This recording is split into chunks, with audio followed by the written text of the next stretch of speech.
My name is Samoina Wangui and I am a mom of one son, and I founded and ran an organization called Postpartum Depression Kenya. So what we do is we offer support, psychosocial support for moms who are living with a perinatal mental illness. So whether that's mainly postpartum depression, but there are also other different types of conditions. So we offer support and information and resources for them.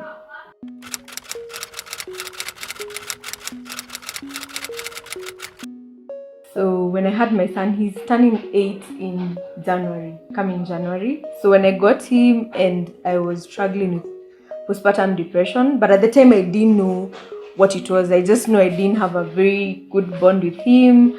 I knew I was struggling. At some point I was feeling suicidal. So that's struggling for me, and I remember just feeling very isolated and very alone. So I remember looking for information online, trying to find resources, local resources, because there's so many resources for the Western world, but getting information and resources that were relevant locally was missing. So eventually I did get therapy, I recovered, and I remember thinking to myself, so if I didn't get any resources, any information, how many more women are struggling alone? So that's now what led me to start the organization, just to be able to support other women and just so that mothers don't have to struggle alone.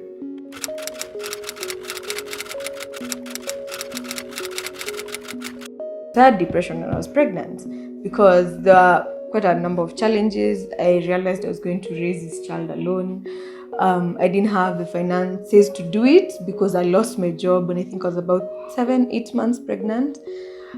So that whole transition of going into motherhood, not having the finances to do it, and then moving from having a job to having no job and having a new baby to take care of. So I had pregnancy depression, which was not detected.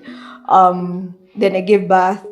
I had a traumatic birth experience in my words, because there are a few things that I didn't expect the nurses to do, and they did. So then going back home, and because of the stress and depression I had when I was pregnant, I think it sort of affected my baby. So he didn't used to sleep well. So there's sleep deprivation coupled with the financial challenges, and just now the transition to becoming a mom, and suddenly I have this new responsibility. So how do I go from here? So all that was a bit too much to handle. And I remember I really used to struggle a lot with anger. I was very angry and very bitter at the father of a child, angry at how my life turned out, because I was just 22 at the time, and in my how I viewed my life at 22, I wasn't supposed to be getting a baby. At 22, I was supposed to be living my life, but here there's a child. So that went on for quite some time until I remember he was around 5 months at the time. So hakuwa amelala vizuri the whole night, and I remember just waking up and I'm so fatigued, I'm so exhausted, and he just wouldn't stop crying. And I think that got to me so much, and in just an instant I slapped him.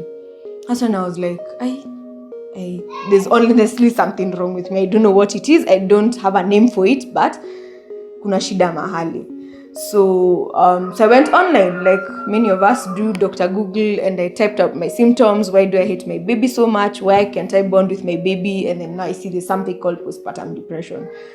So I was like, wow, so there's actually a name for it, a name for what I feel, a name for this condition. But I didn't know. So now that I know what it is, then, so what's the next forward? What's the way forward? What's the next step? So good thing, a friend of mine noticed the anger that I used to have directed towards my child. So I'd yell a lot. I'd really shout at him a lot. He'd do something that kids his age would be expected to do, and I'd totally lose it. So I'd snap, I'd pinch, I'd bite. And my friend was like, I think you need help. So I'm like, where do I get help? I don't even have the money to get that help. So she was like, I have a friend who's a psychologist, and if you don't mind, I can give you their contacts and I'll pay for all your sessions. So that is how I got therapy. That's eventually how I now went for therapy. Then now that just marked the healing. That marked the start of the healing journey.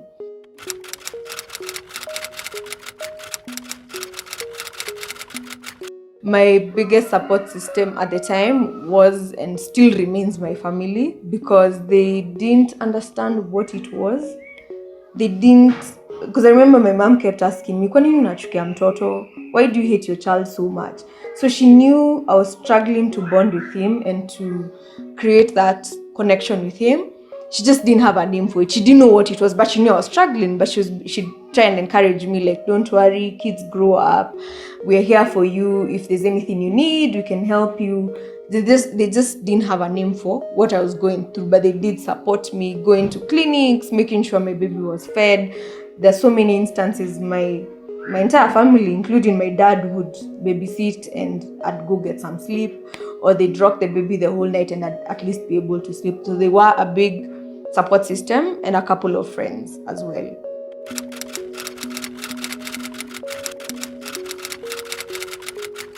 Oh, we have a beautiful relationship with him.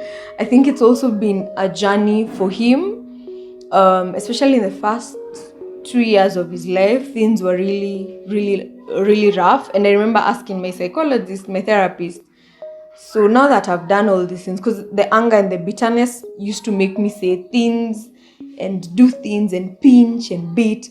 So I was very worried that this might affect him for life. So I asked my therapist, so then what happens? I mean, this child has grown up with this background. Will it affect him growing up? And she told me at least until 2 years, most kids don't remember, the stuff that happened in their first 2 years of life. Therapy really was a lifeline for us, because at the time when he was around 1 year and some few months stroke 2 years, we used to go for therapy with him. I didn't have a nanny. I didn't have someone I could pay to babysit. So I used to tag him along for my therapy sessions, and he'd go play with toys and just make friends with the therapist. So it's been a journey coming to the point where we're now able to talk. We have a beautiful relationship with him. We're able to bond. So it's also interesting because he knows the work that we do as Postpartum Depression Kenya. We have an activity at a local hospital in Kikuyu called Elimisha Mama, where we've partnered with a local hospital to be able to create awareness for pregnant women and new mothers on maternal mental health. So it's interesting that he actually comes along for our sessions. He'll sit and take notes. He'll come tell me, postpartum depression is a disease that affects the minds of mothers after they give birth. He knows a few terminologies. So it's been an exciting journey, seeing him grow, and just for me to recover and be in a space where I can now embrace motherhood and just enjoy motherhood. It's called actual nursing. Yes. I always go with mommy to work and help him to prepare some of the things.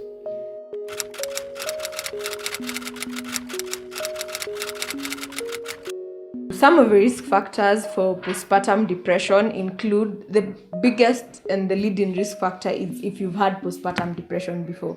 So when my therapist tells me that if I was to get another baby, the chances of me getting postpartum depression are 50%. So that is a very, very huge risk factor. If you've had postpartum depression before, that is a leading risk factor for getting it again.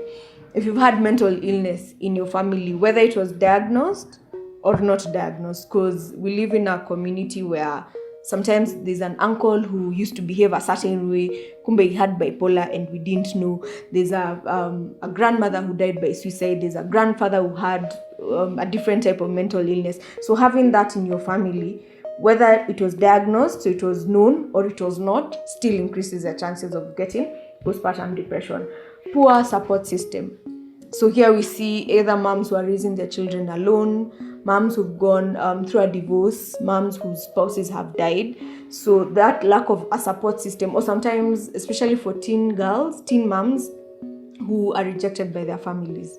So that rejection, that lack of a social support system really predisposes moms to postpartum depression, because getting a baby takes a huge toll on your body. So if you don't have that support, the father of your child doesn't want to see you, your parents don't want to see you, that really makes it very easy for you to get postpartum depression. Women who have a hormonal illness, so sometimes like PCOS, polycystic ovarian syndrome, basically any disease that messes up your hormonal levels can increase the chances of you getting postpartum depression. Why? Because we know when you're pregnant, your hormonal levels fluctuate. So if you already have a pre-existing hormonal condition And we know that now one of the risk factors for postpartum depression is that sudden change of hormones between pregnancy and giving birth. So someone who has a hormonal condition, they are likely to get postpartum depression. The other risk factor is women who get multiple kids. So we're looking at twins, triplets, 4, 5 kids, 6 kids, all at the same time. Increases the chances of postpartum depression for obvious reasons. Taking care of one child is hard enough. So you can imagine taking care of 4 babies at the same time. That can be a bit hard for some women. Then I must also add, sometimes women who during their pregnancy went through a significant life event. So we're looking at women who've either gone through divorce or they've lost a loved one. So during their pregnancy, their partner died, their spouse died, or they had to relocate to a totally different town. Sometimes it looks like those are minor reasons, but that change of their social setting can also contribute to them getting postpartum depression.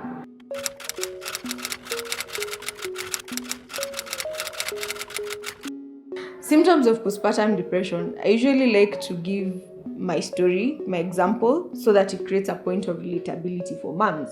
So in my case, the anger, and I keep telling moms, it's not just getting angry that Kaleche didn't show up today. It's an anger that feels like it's out of control. So in my case, I remember I used to bite my son. When he did not sleep well, when he did not stop crying, when he was fussy. So I remember in that anger, that frustration, I used to just bite and pinch him.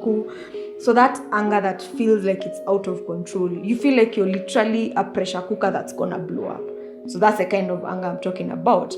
There are moms who also get ideas or feelings that they want to harm their child. So their moms will tell us, I wish I had aborted this child. Sometimes I feel like I want to suffocate this child, because those are real life stories the moms tell us. I woke up and I felt like I wanted to cover his mouth with a pillow. So any mom who's getting ideas of harming her child or harming herself, so that's a big red flag for postpartum depression. Then one of the ones that's not easily recognized, and which for me in my case was part of my symptoms, is appetite changes. So moms who have postpartum depression, there are 2 ways they can experience appetite changes. So there's one who will either eat a lot, which was, for me, that was what happened. I had a huge appetite, and the eating is not broccoli and spinach, it's junk, greasy, high caloric food. So of course then that comes with a lot of weight gain. So I was significantly bigger than I am right now. Then there are moms for whom now the appetite just goes away. So we had a mom who would tell us she didn't want to eat anything, alikuwa nakula KDF na soda. And then now, of course, that becomes a challenge, because if they're not feeding well, then that means they will not have food milk. The milk production will be lower for their babies. So appetite changes, both extremes are not good. Sleep is also, sleep deprivation is a big symptom of postpartum depression. Naturally, getting a baby means that you won't sleep as well as you used to. But there are moms who, because of their depression, they go through insomnia. So they absolutely cannot sleep. We had a mom like that who we were supporting in our support groups, and she was telling us she hadn't slept in 3 days. She had been wide awake for 3 days. And of course, your body needs you to rest. So if you're not sleeping enough, then that makes it a challenge for you to be able to take care of your child. So on the same spectrum of sleep, we also have moms who sleep excessively. So remember, still in our group, we had a mom who would sleep so much she would not wake up to change her baby's diaper. Her breast would become so engorged with milk because she just can't wake up. So that both extremes, either sleeping very little or sleeping too much.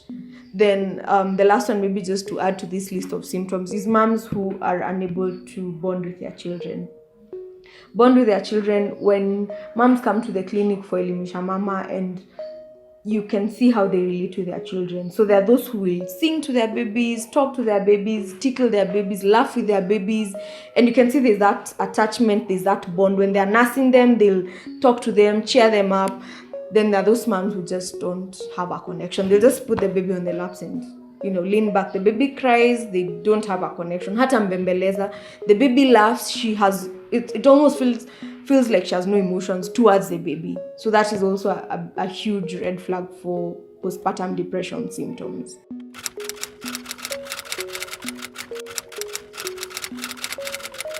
We like to say that there are treatment options for postpartum depression. Yes, it is a very hard condition to get, because then it makes parenting a challenge. But we like to remind moms that there is treatment. There is treatment options that you can go through and you can recover and get better.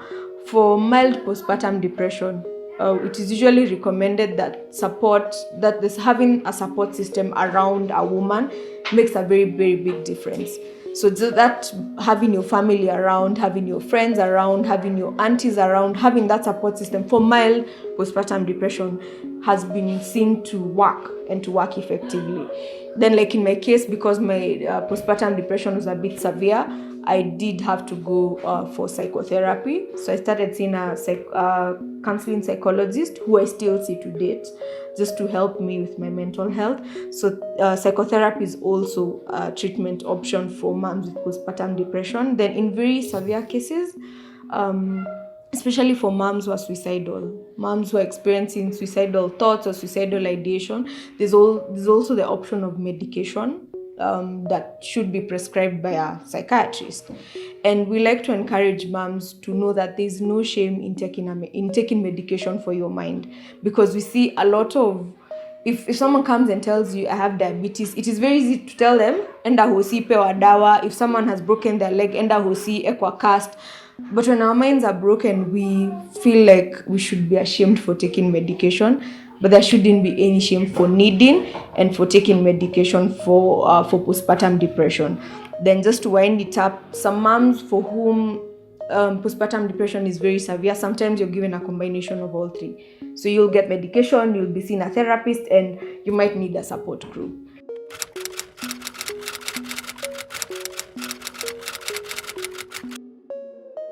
Within our work, there are moms that we are helping, for sure. There are moms who we've made interventions for, and I'm glad to say that they're recovering. Some have recovered completely, some are recovering.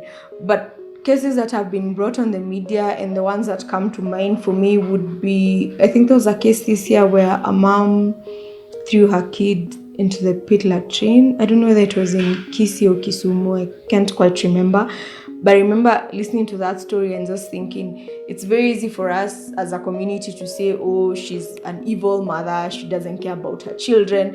But we're not looking at what was her mental state like. Because if a mom is not going through depression, it might be hard for her to do some of these things. But for a mom to get to that point where they carry the entire pregnancy, they go through labor, they get the baby, and they look at that baby and just feel the need to throw them into the latrine, for me that is a cry for help, really. It's not a typical thing, it's not a norm. But I think as a community, we also need to sensitize people on how mental illness presents itself, especially for new mothers, because then the challenge is we expect you to be happy, you just got a baby, so many women are looking for babies, you should be grateful and all that. But if a woman's mental state is not okay, then sometimes those are the end, that's what happens in the end. So cases of women who've thrown their kids into pit latrines, cases of women who've stabbed their children, unfortunately, for me that really is a cry for help, and it could just point to postpartum depression or postpartum psychosis.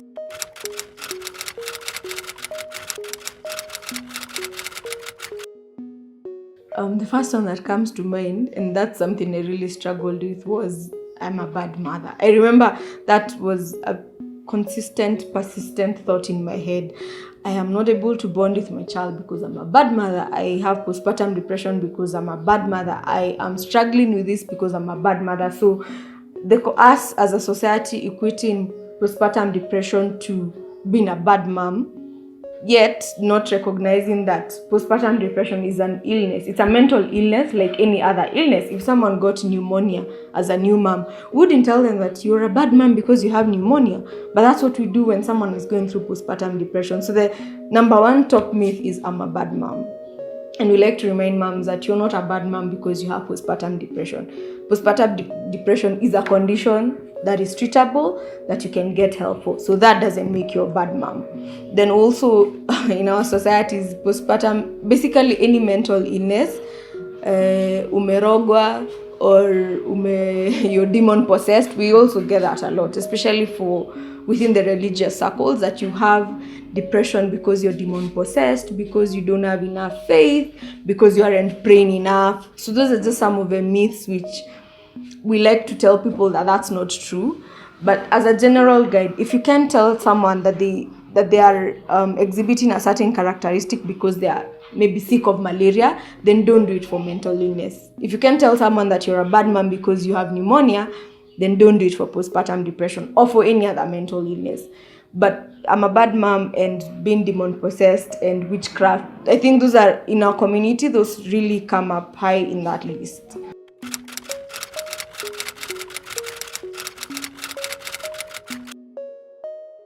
I think I'll start with moms who are going through postpartum depression, for them to know that they're not alone. I think that's the most important thing, because I remember going through postpartum depression at the time. I felt like I am the only one going through this. There's no one else who understands.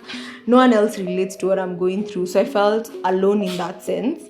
So my encouragement to them would be, you're not alone. Like there's other women who've been through postpartum depression. They're recovering now, that you can get help as well. Our organization offers psychosocial support, which means we will encourage you, we will be able to support you. We have a team of volunteers within the organization, so who are then able to support and encourage moms who are going through postpartum depression. And then what we also do is, once they get in touch and we support and encourage them, then we also link them up to professional help, because it is not enough that we have encouraged and talked to you. We also want you to get professional help. So we talk to professionals in the field and now liaise them up with the moms. For the society, just to know that postpartum depression is real and it's a mental illness.